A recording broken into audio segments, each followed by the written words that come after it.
Et en tant que joueur. Donc là, ils nous ont pimenté la chose. Attention, les Lillois sont en entrée de zone avec une récupération et ce sera finalement. Elle a un shoot contré par la défense également, mais sera donc un long. une très belle opportunité. Mais les défenseurs sont très près des joueurs, hein, que ce soit d'un côté ou de l'autre. Donc là, Ouais, on voit bien que. Il faut être parfait dans, Exactement. dans sa prise de décision. Là, on voit que les défenseurs ne s'échappent pas. Ils sont collés au shooter. Et ils n'ont pas peur de prendre la balle ou la crosse de l'attaquant. Allez, Victor Lockwood, lui aussi, il fait partie des joueurs très expérimentés, revenu à Lille pour ce projet lillois, pour faire grandir encore un peu plus le club et retrouver son antan, son rayonnement d'antan. Victor Lockwood qui a passé 7 saisons en Belgique. Ouais, puis qui joue en équipe de France depuis pas mal d'années, qui en est un des piliers. Et qui est le capitaine de cette équipe lilloise. Ouais, Louis Poupé, c'est bien fait. Alors on voit que Lille est remontée d'un cran là, un peu comme au début du match. Ouais, elle est passée. Celle-là, c'était juste, mais Berthelmeyer a pu la prendre finalement. Bonne défense de Théophile Pontieux. L'enfant du Liloc.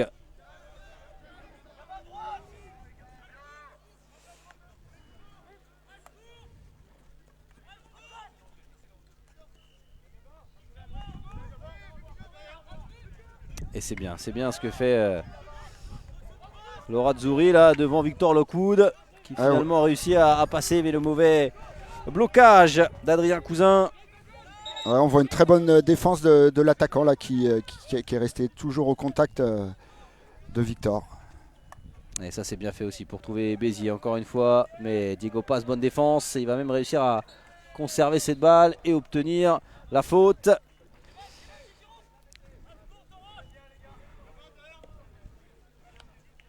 Et on n'en parle pas souvent, mais ce qui est très important et ça va très vite, les joueurs derrière, une vision de jeu, savoir faire le scoop au bon moment, savoir faire la passe où il faut. Exactement. Et il faut prendre des décisions très rapidement. Comme dans tous les sports co, plus vous jouez vite en attaque, plus vous mettrez la défense adverse au supplice et plus vous aurez d'espace. Donc c'est vrai que il faut aller vraiment le plus vite possible quand c'est possible. Et là il était bon ce scoop, mais mauvais blocage de Benjamin là-haut. Alors là, à l'inverse de là où on voit que c'est une relance plus placée, quoi.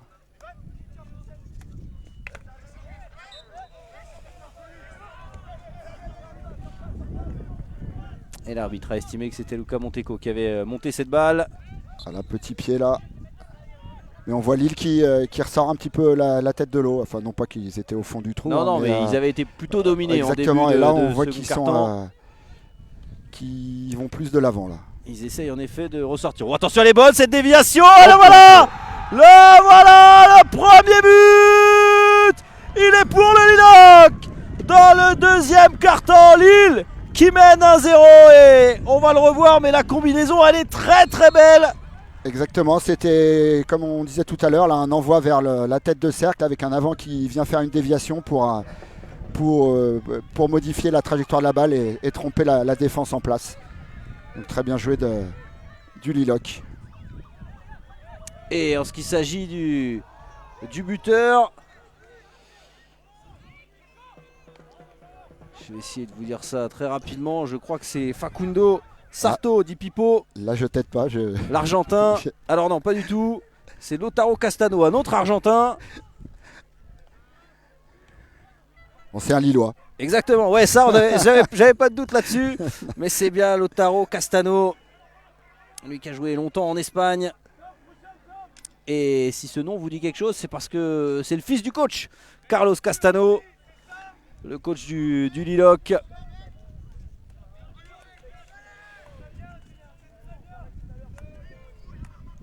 Et donc le Liloc qui, on le disait, sortait un petit peu de sa zone, de sa partie de terrain. Et ça a été conclu donc.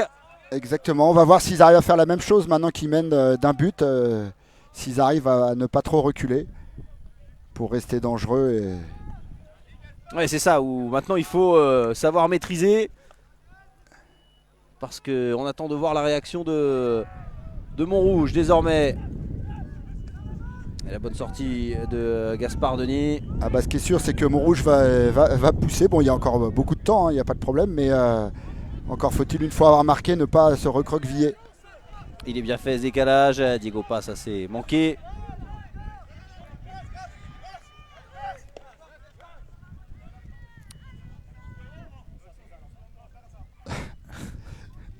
Alors ça parle espagnol hein, sur le banc lillois. Ah, je pense que Diego Paz voulait sortir. Voilà, il avait besoin d'un petit peu d'oxygène. Finalement son coach lui a dit non. Si, là, je crois qu'il a préparé le. Ah oui, ça va. Il aurait bien aimé tout de suite, je pense. Ouais, Diego Paz. Alors normalement, vous sortez pas quand vous n'avez pas la balle, donc c'est peut-être pour ne pas prendre, pour pas déséquilibrer pour pas être son se équipe. retrouver mine de rien un de moins dans une zone. Exactement, et d'ouvrir un espace qui profiterait à l'adversaire. Et pour l'instant, c'est Lille qui est virtuellement qualifié pour la finale du championnat de France. Après donc l'ouverture du score de Castano dans ce deuxième quart-temps.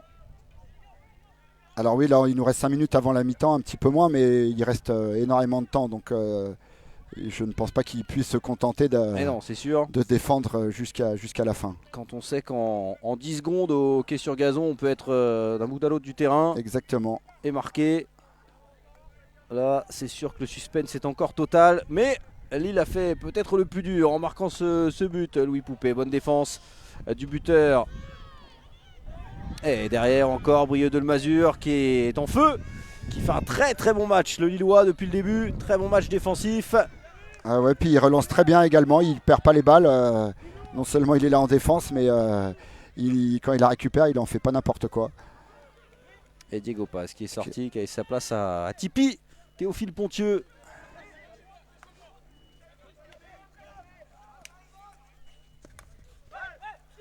Et on réclame le pied, mais finalement bonne défense de Stéphanie et Bonomi qui va quand même la récupérer. Jérôme Bonomi finalement sanctionné.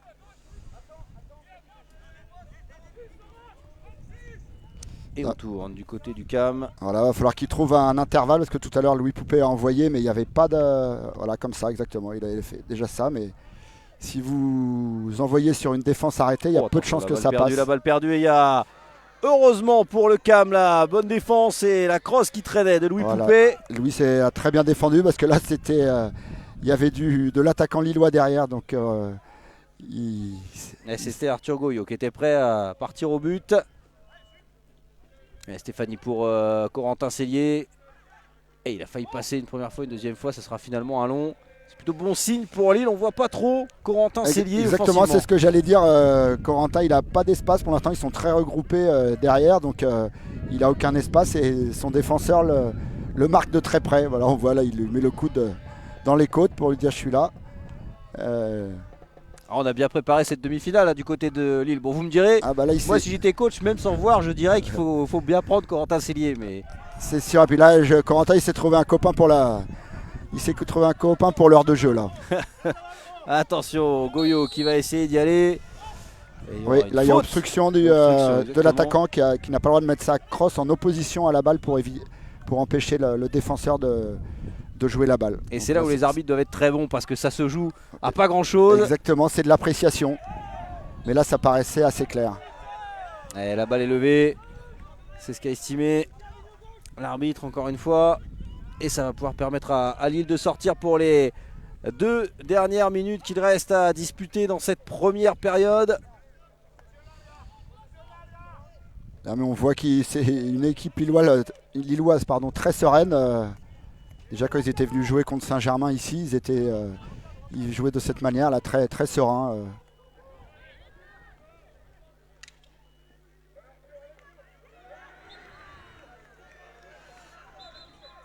Ouais, le coup de sifflet, un petit peu de calme réclamé par Monsieur Platel.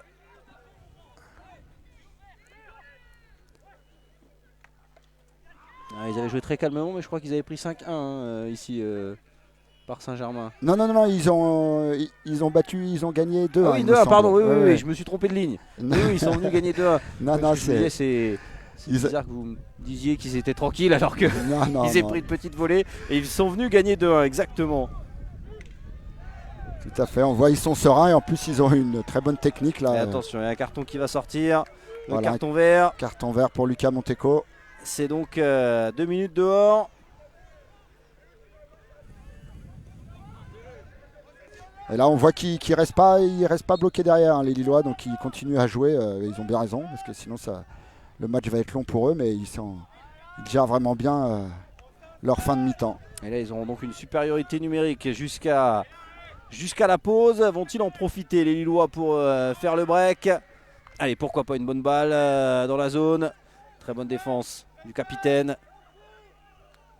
C'est un peu la même manière que Louis Poupet tout à l'heure, hein, les envois sur des défenses arrêtées, à ce niveau-là, ça a quasiment aucune chance de passer si vous n'avez pas un avant qui vient la dévier devant le défenseur. Et c'est donc la pause ici. 1-0 pour le Liloc. Et alors on va pas dire Pierre-Louis contre le cours du jeu. Ah non. Mais Montrouge dominait ce deuxième carton. Finalement Lille a réussi à marquer dans son temps fort, on va dire. Exactement, ils ont dominé un moment, mais juste avant le but, on avait bien remarqué que les Lillois avaient remonté le bloc, donc, et ils ont marqué, c'était tout à fait mérité sur une très belle action. Le but de Lautaro Castano, donc arrivé lui la saison dernière, et qui permet donc à Lille de mener. Pierre-Louis, quand on est coach là, qu'est-ce qu'on dit à ces joueurs là, les joueurs de Lille, qu'est-ce qu'on leur dit? On attend ou on va attaquer? Ah bah il faut. Alors je suis pas coach et encore moins coach de Lille, mais. Vous connaissez un peu le hockey, vous avez vécu oui. un peu ce genre de match, quelques-uns, 2-3, mais. Tout à fait, mais bon, pour moi il faut pas attendre. On peut pas attendre pendant une mi-temps à garder son but inviolé. Ça me risque un peu, ça me paraît un petit peu périlleux. Mais bon, pourquoi pas, hein, ils vont bien voir, ils feront bien ce qu'ils veulent et puis on verra ce qu'il advient. Mais là, on verra si vous avez raison à la fin du match. Exactement, mais je pense qu'ils vont continuer à jouer les coups à fond et puis ils n'ont pas l'air de vouloir se faire maltraiter toute la deuxième mi-temps. Donc je pense qu'on va voir des actions dans les deux buts. Allez, on va laisser les spectateurs, les suiveurs sur Twitch aller se ravitailler un petit peu et puis nous on revient dans quelques minutes pour la deuxième période ici à Saint-Germain. À tout de suite. À tout à l'heure.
Allez, nous revoilà ici à Saint-Germain.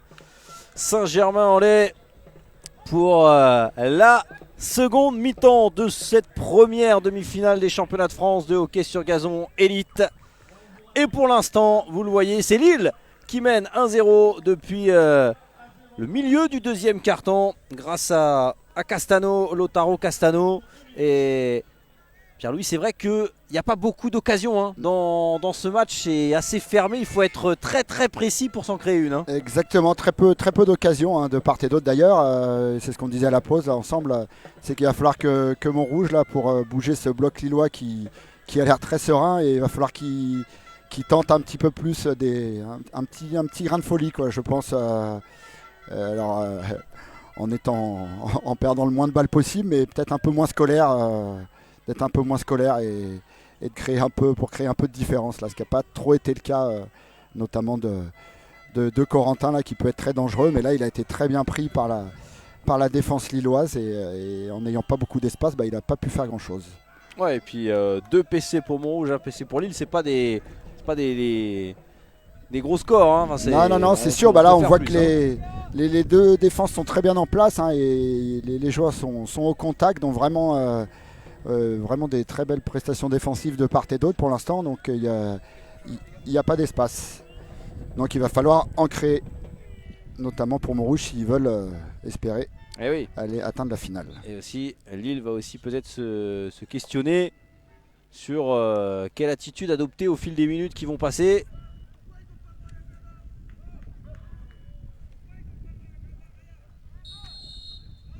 Allez, c'est parti pour la deuxième période de cette demi-finale. Le CAM 92 qui a terminé premier du championnat est en train d'être mené par le quatrième. Par une très solide équipe lilloise. Et on va le rappeler, cette équipe lilloise en mission commando depuis plusieurs semaines déjà pour aller chercher cette qualification pour les demi-finales. Exactement, ils n'étaient pas très bien placés à la fin de la première partie de saison et ils ont fait un retour assez extraordinaire. Ça s'est joué avec le PJB. Le PJB était mieux parti, mais s'est pris un peu les pieds dans le tapis sur la fin. Et le Polo, si je dis pas de bêtises.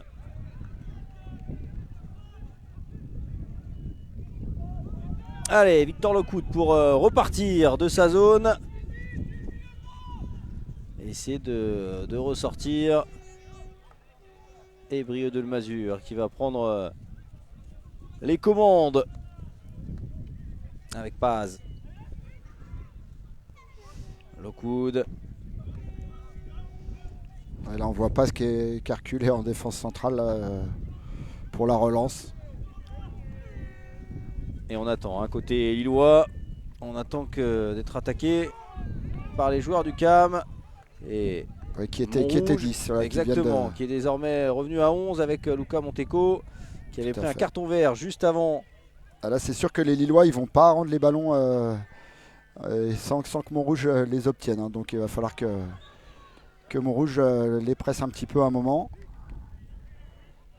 Sinon ça va être un taureau pendant une demi-heure. Ouais, c'est ça. Du côté, on ne doute pas de la qualité des Lillois pour conserver une balle dans ces 22.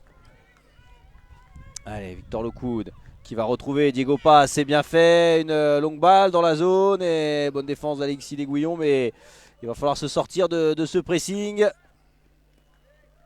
Et cette balle déjà récupérée par les Lillois, il s'est bien retourné, Denis Gaspard. Et voilà, encore une fois, la obstruction de cross, là, l'arbitre a sifflé contre l'attaquant car il protégeait la balle avec sa crosse en la mettant en opposition pour pas que le défenseur puisse prendre la balle.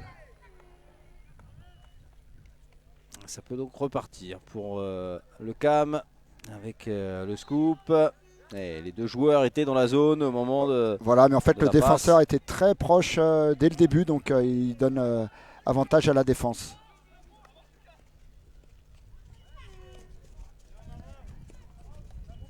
Et là, ça montre bien que les Lillois là, sont très très rigoureux en défense. Vraiment, ils ne laissent aucun espace. Ils sont vraiment collés à leurs attaquants. Donc, va falloir que Montrouge soit bon. Et Pontieux qui n'a pas réussi son décalage. Cette équipe du CAM serait-elle en train de douter un petit peu?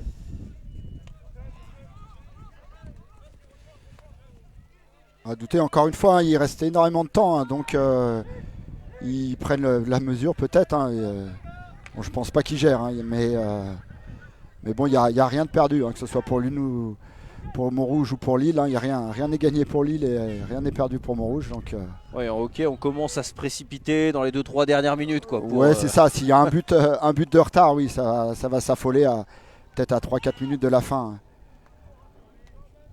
D'autant qu'Emeric Bergamo l'a déjà expérimenté cette saison, hein, notamment contre Saint-Germain, où il avait fait sortir le goal à 5 minutes de la fin pour revenir à 3 partout. Et c'est ce qu'il avait réussi à faire à la dernière seconde du match. Et il n'y a pas eu de faute de sifflet en faveur du CAM, finalement si. Et ça va pouvoir repartir. Avec Gaëtan Larnicole sur ce côté droit, Louis Poupet. Monteco et Diego Paz qui va faire le travail de pressing. Exactement, qui sort un peu de son rôle, voilà. Et bon, c'est ce qui fait les grands joueurs, c'est qu'ils font pas que ce qu'on leur demande, ils en font un chouïa plus. Ah, Luca Monteco là qui s'est précipité. Et ça peut repartir pour le Lilloc avec le buteur Castano. Et il est passé une fois, deux fois. Y a-t-il attaque de cross? Non. Et il conserve quand même cette balle et il va obtenir la touche. Le bon travail de Lautaro Castano.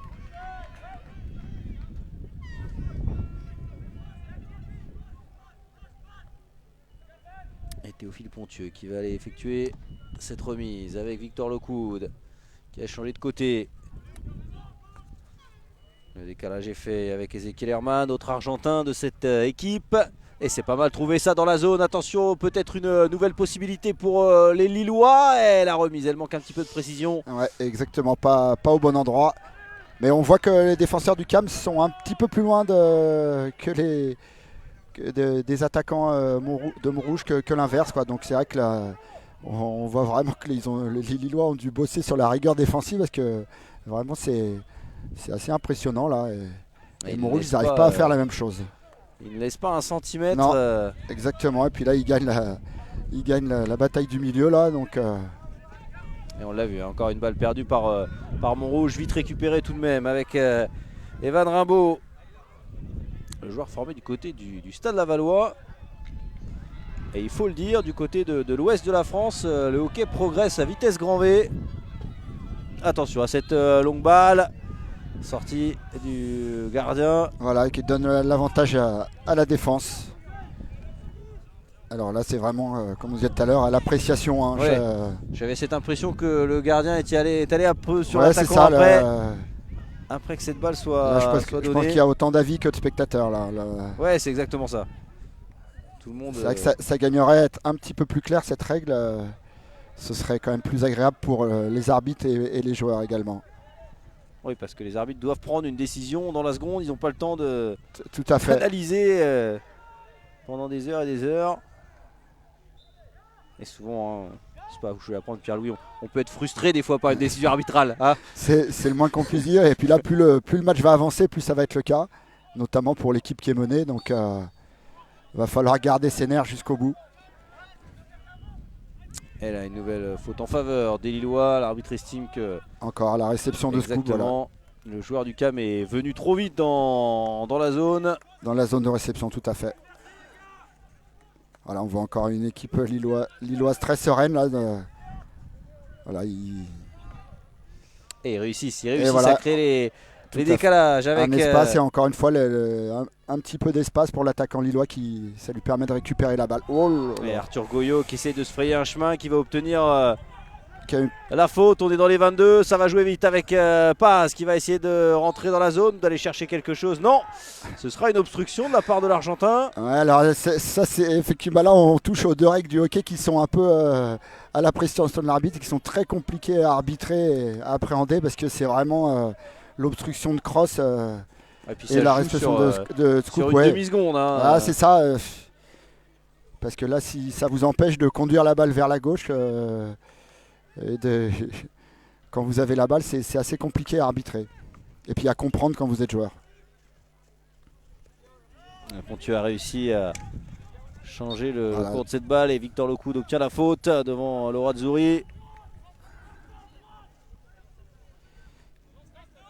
Herman pour ressortir cette balle avec Victor Locoud. On fait tourner tranquillement. Ça, on sait le faire. Côté lillois. Et la déviation sur Bonomi. Un petit peu longue finalement. Mais Ertelmeyer, c'est très bien fait ça pour créer le décalage. Possibilité de mettre cette balle dans la zone. Attention, Victor Locoud, mauvais blocage avec Béziers maintenant. Et finalement la faute obtenue par les Lillois et par Bonomi. Ils ont, le Montrouge avait trouvé un bon décalage là. Après il a peut-être attaqué un peu l'axe trop rapidement. Il n'y avait pas la place encore. Il y avait encore la défense était en place. Mais vous avez trouvé le bon mot. Il y a une rigueur défensive côté Lillois. Ouais, c'est assez impressionnant. Même quand il y a un petit décalage qui a été créé, il tout de suite. Là, il y avait un petit pied là. Bon, ça va dans l'autre sens. Allez, on va essayer de rentrer dans la zone du côté du CAM avec Tom Gaillard. Tom Gaillard encore. Et non, ce sera une faute de l'attaquant des Hauts-de-Seine. Voilà, il avait bien percuté, rentré dans la zone, mais il a pas, les défenseurs lillois, encore une fois, avaient bien fermé, puis n'ont pas offert leur pied pour obtenir une faute pour l'attaquant. Donc c'était vraiment, encore une fois, très bien défendu. Oh, attention, la balle perdue. La balle perdue avec Tom Gaillard. Et la très bonne sortie, c'est pas fini pour le joueur de Montrouge. Et derrière, très bonne défense encore de Brieux de Lemazur. Attention à cette perte de balle. Ça peut être aussi ça le souci, petit moment de déconcentration. C'est vraiment la zone où vous n'avez pas le droit de perdre de la balle. Là, c'est ce qu'on appelle les box au hockey. Et c'est vraiment des zones cruciales. Et c'est vraiment, vous avez le droit à aucune erreur à cet endroit-là. Et là, en plus, c'était le joueur qui n'avait pas perdu une balle depuis le début du match. Mais c'était vraiment très bien défendu de la part de Montrouge dans un premier temps. Et après, la finition a été un peu moins bien. La défense de Lille semble battue. Eh bien, il y a Corentin Saunier qu'il faut battre derrière. Il est là pour ça. Hein. Et là, on vient de voir cette balle de Lucas Monteco. C'est un peu à l'image du CAM. Hein. Ils sont pas réglés. Il n'a pas réussi du tout à trouver Corentin. Corentin s'est lié devant.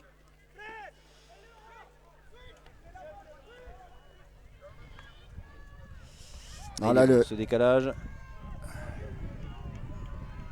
Et voilà comment en 2 passes on gagne 50 mètres au hockey sur gazon. Mais Brieux de Lemazur est.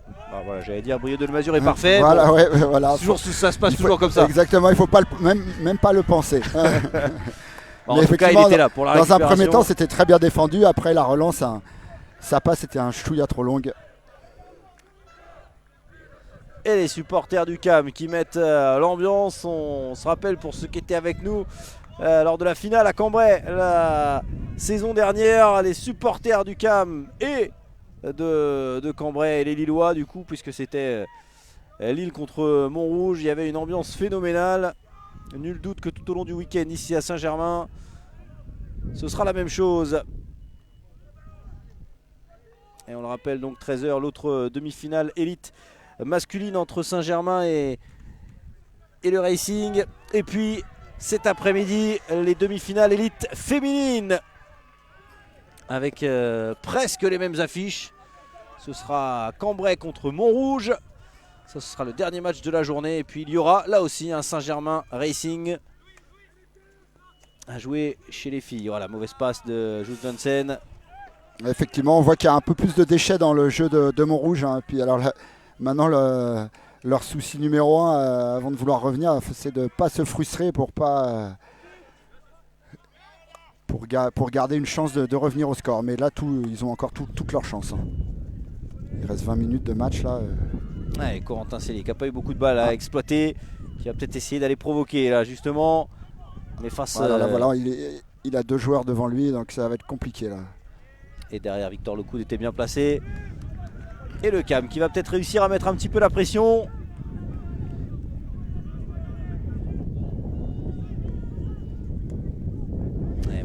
on va faire sortir cette balle. On réclame un pied de Louis Poupée, ça continue à jouer.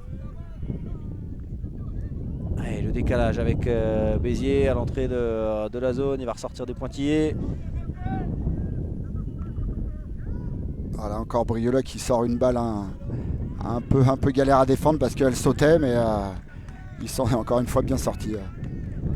C'était Gaëtan Larnicole qui avait essayé de mettre cette balle dans la boîte.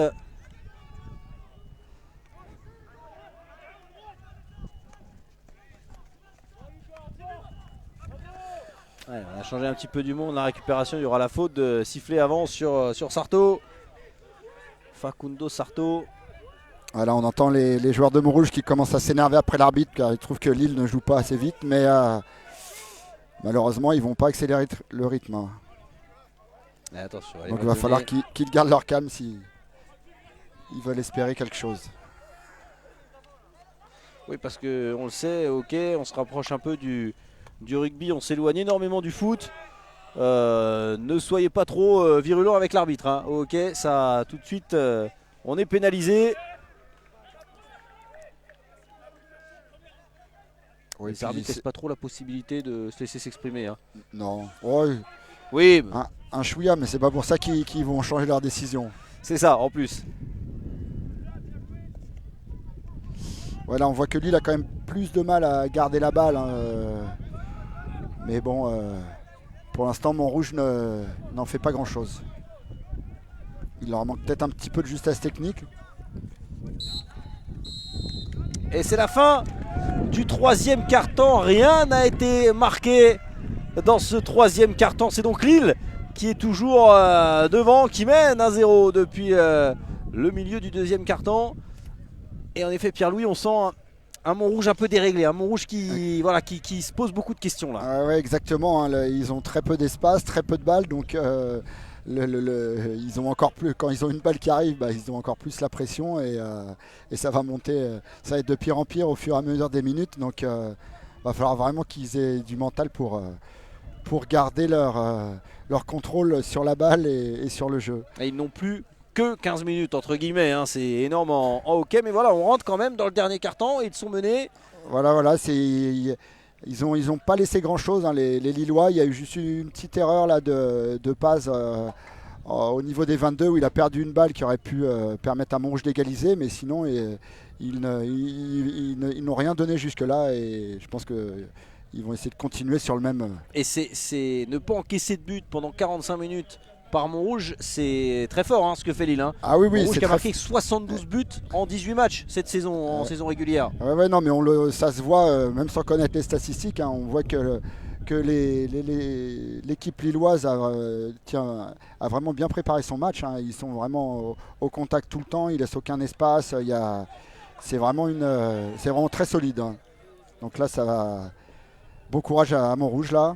Ouais, on entend les joueurs du CAM qui essaient de se motiver là, absolument, de s'encourager. Rien n'est fait, il reste 15 minutes dans ce match, ça va très vite.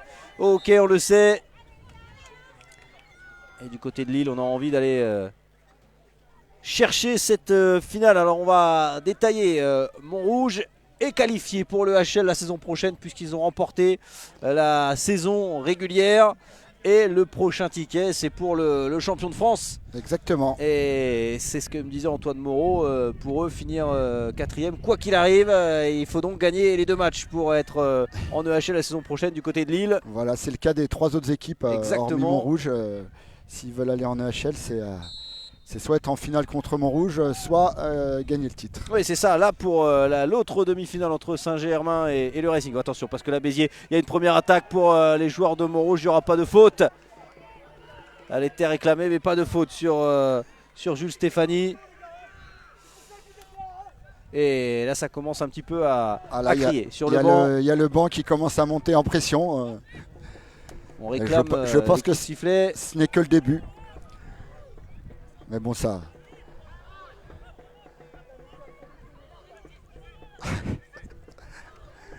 Et la longue balle pour trouver à l'opposé. Est-ce qu'il va la maîtriser? Non, ça sera un petit peu long pour Arthur Goyot, joueur de l'équipe de France U21. Et Émeric Bergamo qui n'en démord pas. Non, bah là, là, quand on commence à vouloir expliquer les règles aux arbitres pendant le match, ça va être compliqué. Donc, oui, attention à ne pas faire sortir ses joueurs non plus. Hein. Ouais, faut rester dans son match, que ce soit les entraîneurs ou les joueurs. Ce qui est beaucoup plus facile à dire qu'à faire. Hein. C'est ça. C'est ça, c'est ça. Il y a un titre de champion à conserver du côté du CAM 92. Allez, Corentin Cellier. Encore une fois, Corentin qui est serré de très près, qui a vraiment pas un mètre devant lui quand il reçoit une balle. Et il va essayer d'y aller tout seul, pourquoi pas, ce sera un long corner. Très bonne défense encore des Lillois. Et la balle pour le CAM.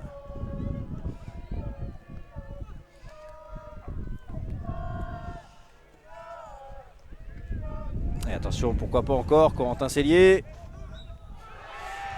Et c'est un petit. C'est un petit corner, ouais, comme quoi ça peut peut-être marcher de crier un petit peu. Ouais, là je sais pas, là je sais pas. Je pense qu'il estime que le défenseur a envoyé la balle volontairement en sortie de but, ce qui est interdit et qui mérite un petit corner si c'est le cas. Mais encore une fois, c'est l'appréciation de l'arbitre. On a vu tout de suite Victor Lecou d'aller demander à l'arbitre qu'est-ce que vous sifflez. Non, mais c'est sûr que là, et c'est donc une occasion d'acquiescer du premier coup quand vous prenez un petit corner comme ça, c'est quand même rare, quoi. Voilà, à moins que ce soit vraiment flagrant. Là, je ne sais pas si ça l'était. Possibilité pour Montrouge de revenir, d'égaliser dans cette partie. C'est le 3e. Penalty corner, les 2 premiers n'ont rien donné pour le moment. Et on s'équipe du côté des Lillois. Alors là, c'est pas du temps de gagner. Hein. Non, là, les défenseurs ont le droit d'un petit temps pour s'équiper, se protéger. Exactement. Et attention, c'est parti pour Johnson. Le blocage. Et finalement, là aussi, on avait encore créé une petite diversion. Petite diversion, mais ils ne se sont pas laissés prendre. Et il est passé. Corentin Cellier va obtenir la faute juste avant la zone. Ah, ça y est, on voit que Corentin commence à sortir un petit peu de sa boîte là. Il a envie de toucher de la balle. Il a envie d'aller. Va falloir qu'il la touche parce que s'ils veulent espérer revenir, il va falloir que. Enfin, lui et les autres attaquants d'ailleurs. Oui, bien sûr. Oui, il n'y a pas que lui. Hein, non, tout ne repose pas que sur lui.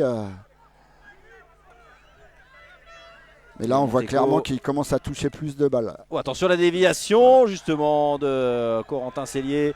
C'est ressorti, mais pas pour longtemps. Le CAM qui met la pression sur la défense lilloise. Bonne défense encore de la part de Denis. Voilà, encore une fois, il ne s'affole pas. Et il ressort proprement avec Pontieux. Ouais. Gaspard Denis encore pour sortir cette balle. Et c'est bien fait. Le décalage est fait avec Bonomi. Non, la passe est mal donnée, mais il va quand même essayer de se battre. Jérôme Bonomi. Ouais, là, on voit clairement que Montrouge est monté d'un cran. Hein, commence à se procurer plus d'occasions et à prendre le jeu plus à son compte là. Allez, on va relancer le chronomètre qu'on avait arrêté pour le penalty corner. Il reste donc 10 bonnes minutes à jouer. Bon, par contre, Lille reste dans son plan de jeu, hein, très serein. Là, ils font pas n'importe quoi. Ils sont vraiment... c'est assez impressionnant. Là, ouais, de sérénité. Non, ils sont tranquilles. Hein. Voilà. Ils jouent leur jeu. Ils créent les décalages. Ils font rien de compliqué, mais tout parfaitement. Donc, Gaspard Denis, c'est bien fait. Derrière la crosse qui traîne. Et il n'y a rien qui est sifflé. Ça continue pour Tom Gaillard. Le décalage peut-être. Et encore une fois. À l'inverse des joueurs du CAM qui font des passes un petit peu trop compliquées. Mais bon, c'est sûr que quand on est mené, c'est beaucoup plus compliqué de jouer simple.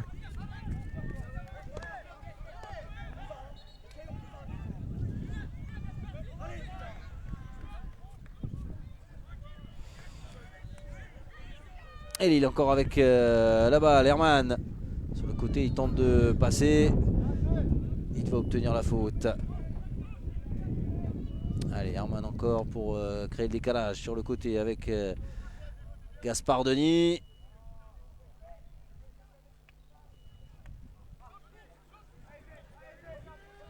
Et la sortie de Louis Telmeyer. La belle sortie de balle, mais voilà, les défenseurs lillois sont encore là. Là, c'était Thomas Larinaga qui n'a pas laissé un centimètre de possibilités. Corentin Cellier, le blocage, il va peut-être récupérer cette balle. Il y a un client en face. Ah oui, là, il y a un petit duel là. Ah bon, il n'a pas dit son dernier mot, je pense. Alors, Corentin Cellier sera un danger jusqu'au bout. Et attention, peut-être le décalage avec Pontieux. Théophile Pontieux, c'est fait pour Castagno sur le côté, qui va peut-être essayer de mettre cette balle dans la zone. Il est un peu esselé, il va falloir attendre du soutien.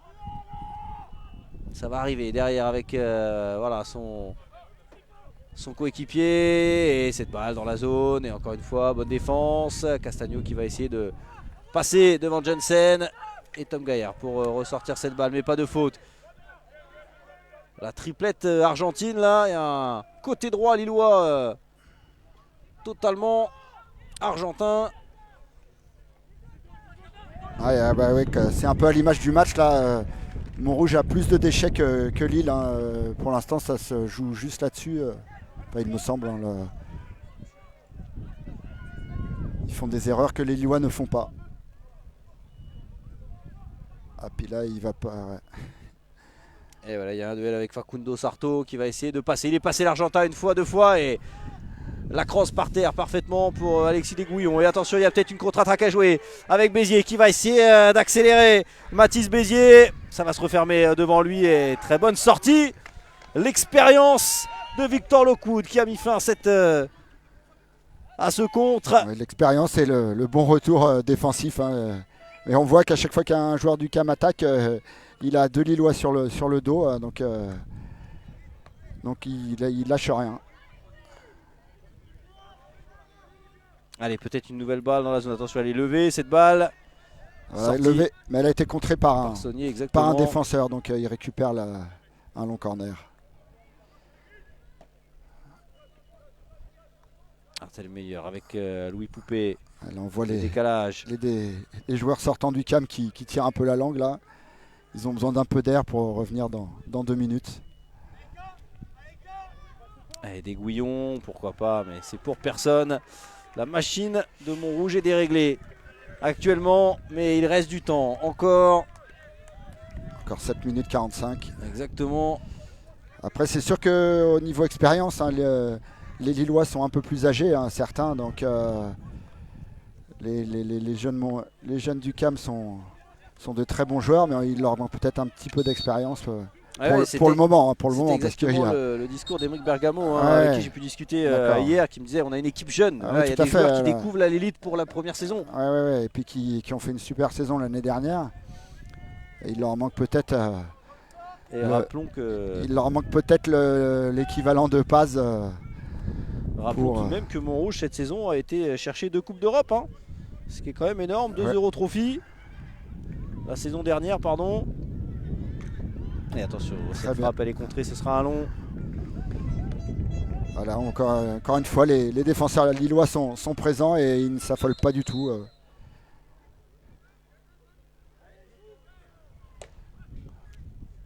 Allez, le long. Bon, il y a encore pas mal de temps. Il y aura au moins une ou 2 occasions pour Montrouge. Artel Meilleur qui rejoue avec Stab. On essaie de faire le tour. Bonne défense. Le pied a été trouvé. Stab avec à l'entrée de la zone.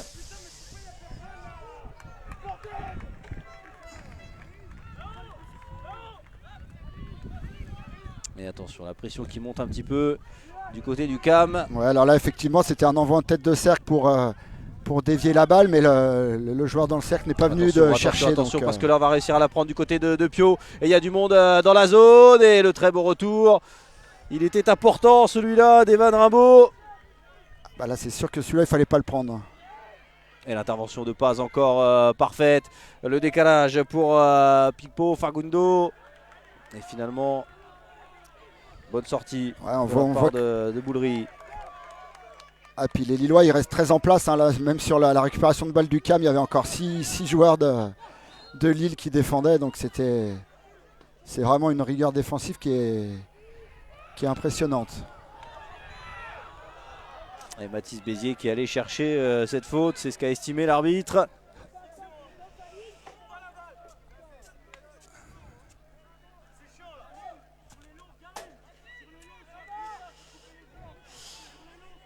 Voilà, on arrive dans les 5 dernières minutes, ça Ça parle de tous les côtés. Ça, On va laisser un peu vivre justement voilà, parce que là, ça commence à être marrant. on va entendre les bancs. C'est marrant parce que vous êtes au poste commentateur Bah maintenant. bien sûr, C'était moins marrant quand vous étiez sur le terrain. tout à fait. Ouais, c'est bien fait de la part de Pipo, mais il n'y aura pas de faute à siffler. Et finalement, elle sera en faveur du CAM avec Monteco, le décalage avec Raphaël Stab. Et de l'autre côté, Larnicole qui va essayer de se frayer un chemin. Il va rentrer dans la zone peut-être pour mettre une balle en retrait. Et encore Brieux de Lemazur qui est là pour arrêter toutes les balles. Ouais, bah là, il l'avait récupéré, mais il l'a reperdu aussi sec. Et ça joue, Mais ça bon, joue, il n'y a pas de il y a coup ses de copains sifflet. qui sont venus l'aider. Et l'obstruction, une nouvelle fois, de Benjamin là-haut.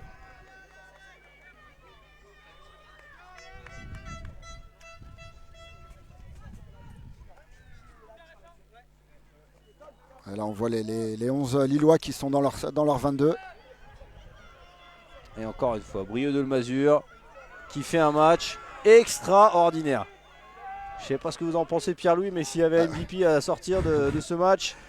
Et c'est exactement ça. Il fait quasiment aucune erreur. Alors, il n'y a pas un joueur qui sort clairement en phase offensive, mais lui, en tout cas, il ramasse tout ce qui passe et il dégage une sérénité assez impressionnante. Là. Et là, sortie du gardien. Voilà, ce dont on avait parlé tout à l'heure. Là, pour les dernières minutes. attention parce qu'il y a... Et une balle pour les Lillois, ouais. Voilà, mais Elle surtout va être mal Montrouge sait jouer, ils travaillent dans ce système-là, donc je pense qu'ils savent jouer avec le gardien en moins, donc il faut que Lille garde la même sérénité.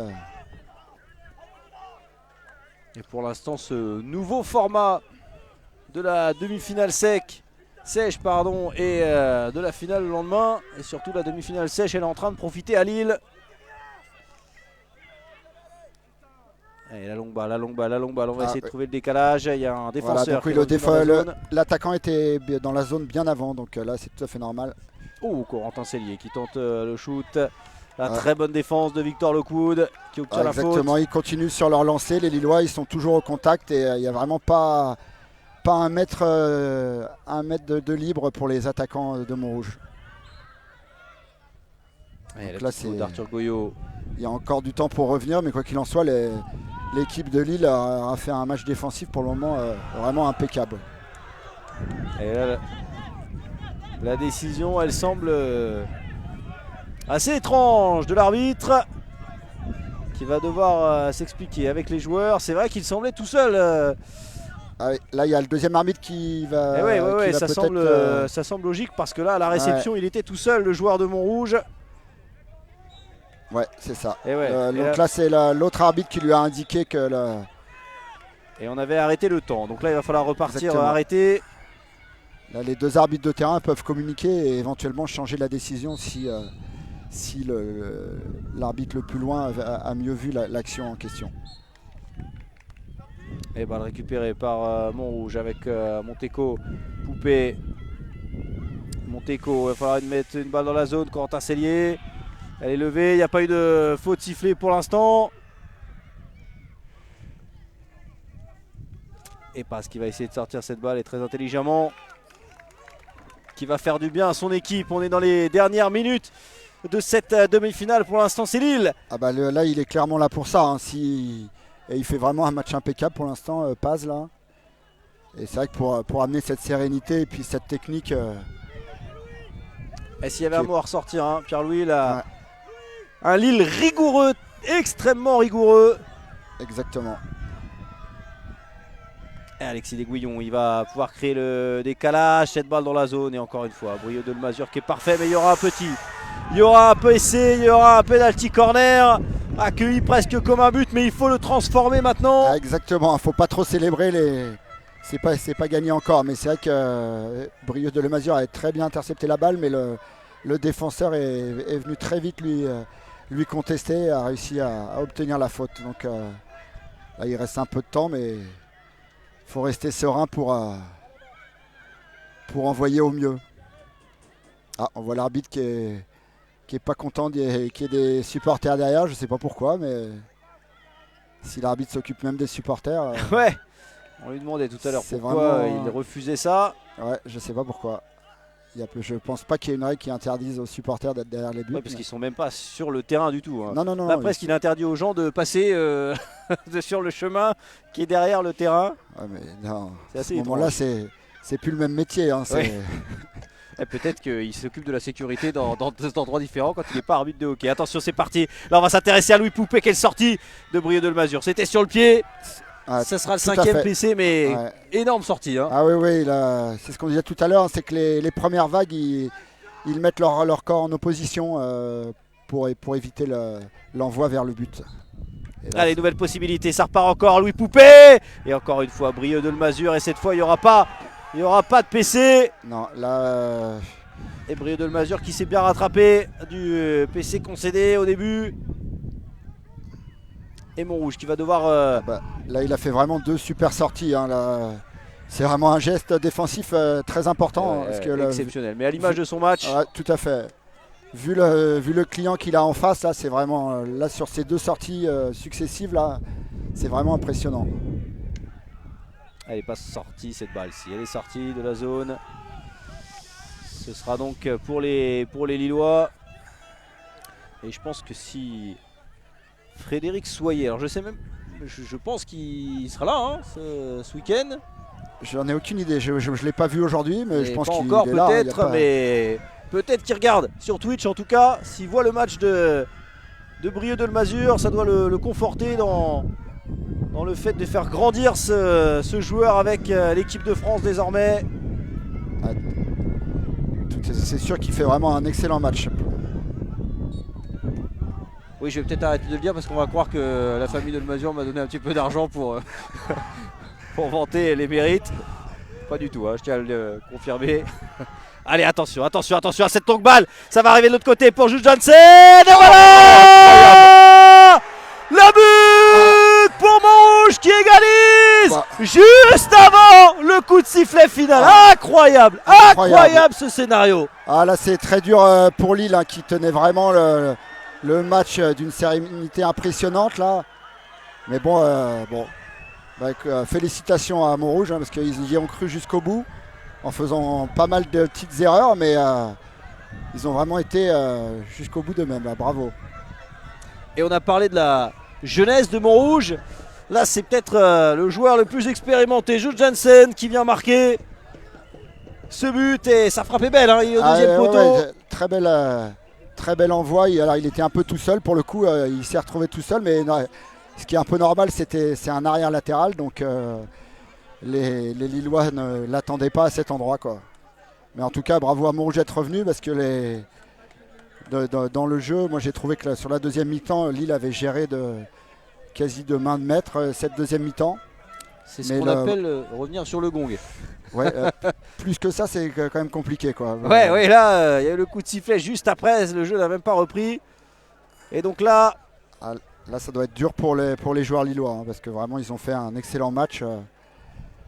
Non pas qu'ils soient meilleurs, hein, mais dans le contenu, c'est une équipe très, très costaud.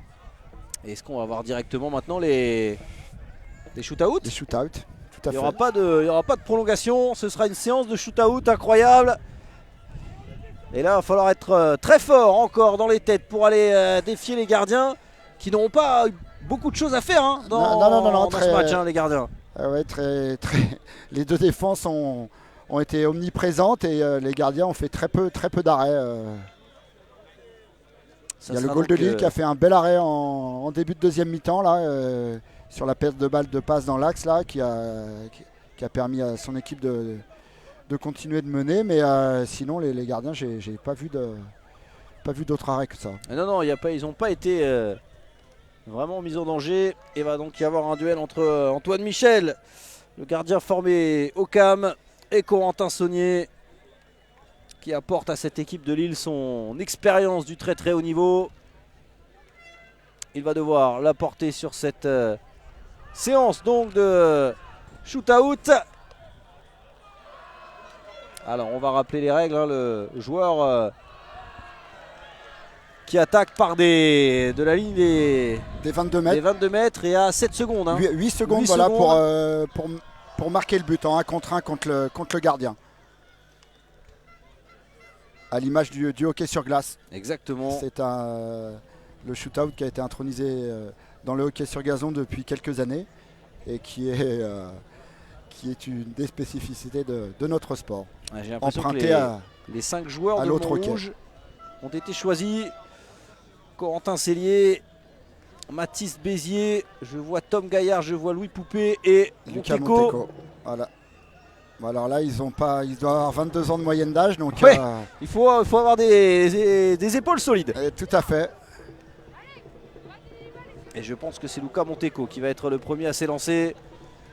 Et c'est un vrai bonheur de pouvoir vous proposer ça. C'est assez spectaculaire. Alors exactement, le shootout, ça allie non seulement le mental parce qu'il y a la pression de l'événement, mais également la technique parce que c'est pas juste un penalty où il faut envoyer la balle vers le but. Là, c'est vraiment, ça ferait vraiment appel à toute la technique du hockey. Donc il faut vraiment maîtriser les deux facettes, le mental et la technique. Et vous allez voir, on pourrait penser que dans ce duel, c'est facile pour l'attaquant, mais les gardiens, ils sortent très bien. Et la cage se réduit petit à petit quand on arrive. Ah, les gardiens vont pas se laisser faire comme ça. Allez, le toast pour savoir qui va débuter cette séance de shootout.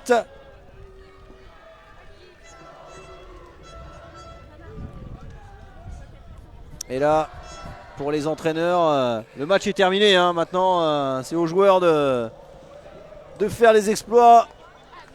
Là, c'est sûr que déjà quand le match commence, le match est presque terminé pour les entraîneurs. Bon, ils ont quelques petits réglages à faire, voilà, et là encore plus, effectivement. Là, c'est maintenant au talent des joueurs de faire la différence.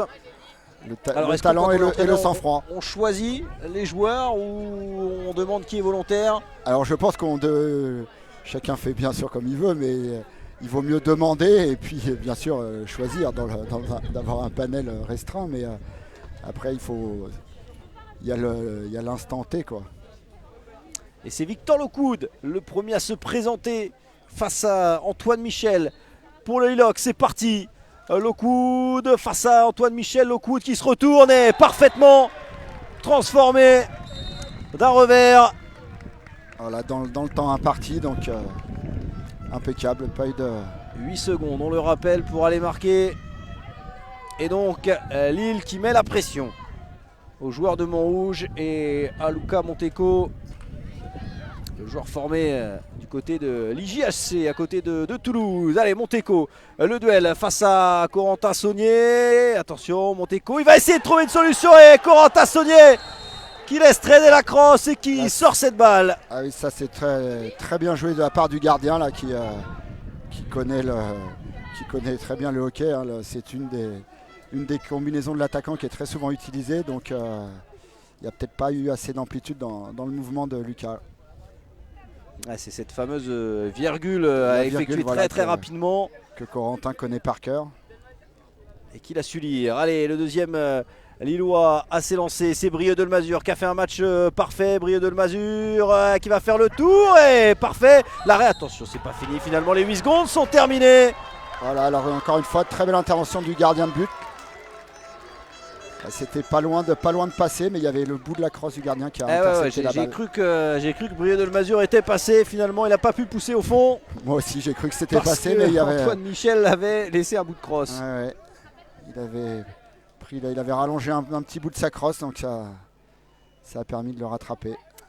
Et le CAM 92 et Louis Poupé ont donc à l'occasion d'égaliser un partout. Il va rentrer dans le cercle, Louis Poupé, et attention, il se jette pas Corentin Saunier. Et encore une fois, l'arrêt, c'est pas fini. Et si finalement c'est sorti par le gardien lillois, impeccable pour le moment. Il n'avait pas eu grand chose à faire dans ce match, et bien il est présent. Là, il méritait.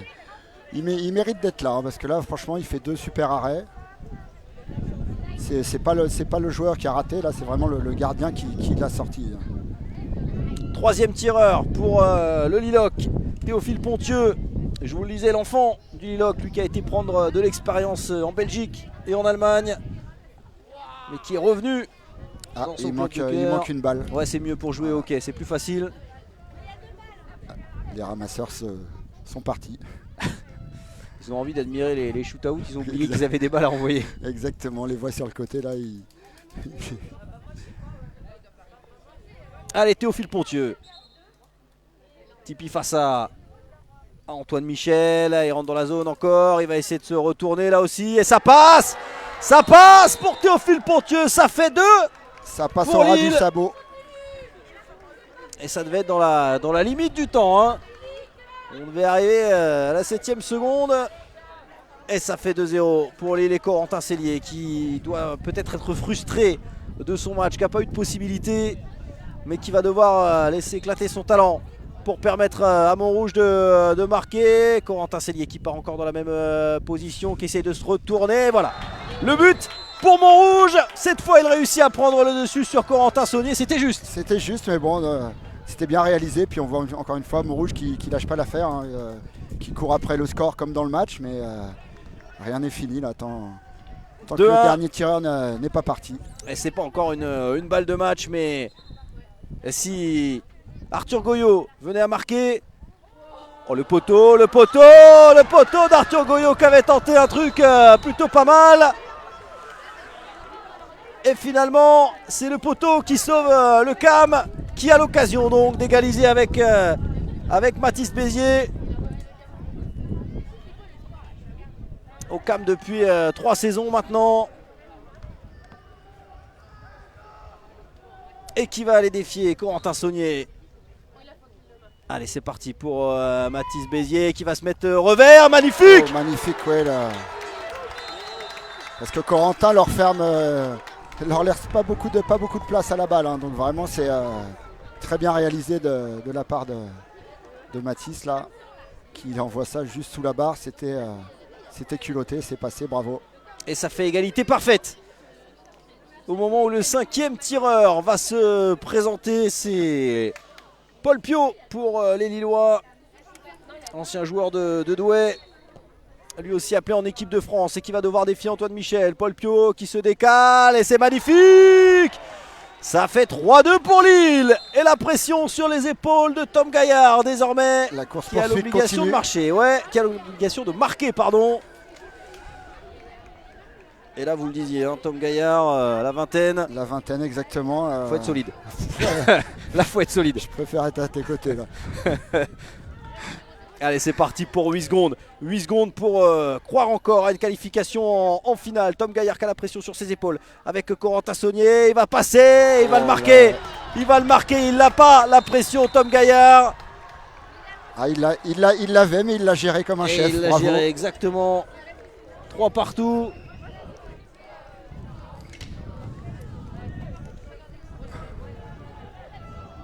On voit que les jeunes de Montrouge ont déjà un mental d'ancien. Exactement, ouais. Un mental d'ancien et un mental d'acier déjà. Voire même mieux. Hein. Et là on repart donc. Et ce sont les joueurs de Montrouge qui redébutent la séance puisque les 5 tireurs sont passés. Par Lucas qui avait Lucas Monteco, attention, qu'il avait raté tout à l'heure, qui retente le même geste. Et ça passe avec une feinte en plus. Et là c'est encore plus psychologique maintenant, hein. C'est extraordinaire ce qu'il vient de faire. Ah bah là c'est ce qu'on disait il y a 30 secondes, hein. Ils ont vraiment un gros mental ces petits gars là, bravo. Parce que là pour la faire celle-là, après avoir raté le premier, il est costaud. Et Victor Lockwood maintenant qui se présente face à Antoine Michel. Victor Lockwood et ça passe à côté. C'est fini, Montrouge qui retourne en finale. Après avoir remporté cette demi au shootout, après avoir égalisé à la dernière seconde du match. Parfois le hockey est cruel, mais parfois... Même sur les shootouts, ils ont couru après le score pendant toute la série. Là, franchement, un prix. Autant leur mental m'impressionne. Hein, cette équipe de Montrouge a un mental d'acier, très clairement. Ouais, je les ai plutôt trouvés sur le match. Lille méritait peut-être beaucoup mieux. Mais leur capacité là, de Montrouge de revenir par 2 fois, là, bravo à eux. Hein. Mais bravo à Lille qui a fait un super match. Là, Très gros match des Lillois qui ne reverront pas la Coupe d'Europe la saison prochaine. Ils avaient remporté un match de HL, il faut le dire quand même, cette saison, les Lillois. Parce qu'ils avaient... Mais là, complètement anéanti les attaques de Montrouge là jusqu'à cette dernière seconde, mais vraiment ils avaient fait un super match. Et il y a une donnée importante désormais, le vainqueur de la prochaine demi-finale ira en EHL. Ira en EHL, c'est sûr. Voilà, tout à fait, mais ils devront le mériter hein, et puis avoir les qualités des deux équipes qu'on vient de voir. Rendez-vous donc à 13 h pour le match qui opposera Saint-Germain au Racing, avec l'ambiance qui va continuer de monter forcément ici à Saint-Germain. On va sûrement avoir des supporters qui vont faire du bruit. Le CAM 92 est donc qualifié pour la finale de ces championnats de France élite. La déception chez les Lillois qui auront fait un gros match, on aura vu une belle partie. Félicitations aux deux équipes et on retrouvera donc le CAM demain. Et les joueurs de Montrouge vont maintenant attendre de connaître leur adversaire. Ce sera Saint-Germain ou le Racing. Rendez-vous à 13 h. Merci Pierre-Louis. Merci beaucoup. On se retrouvera dans le week-end, il me semble, pour d'autres matchs. Bravo aux deux équipes. Là, c'était un match très fermé, mais bon, qui n'a pas manqué d'intérêt non plus. Et ils ont montré des qualités différentes l'une et l'autre, mais les deux méritaient d'aller en finale. Hein, Et je crois qu'on peut dire qu'au hockey, rien n'est jamais terminé. Là, je pense qu'on ne peut plus dire l'inverse. Jusqu'au bout, il faut jouer. Merci de nous avoir suivis. Merci Pierre-Louis. Et puis on se retrouve donc à 13 h pour l'autre demi-finale de ce championnat élite masculin. A tout à l'heure. À plus tard.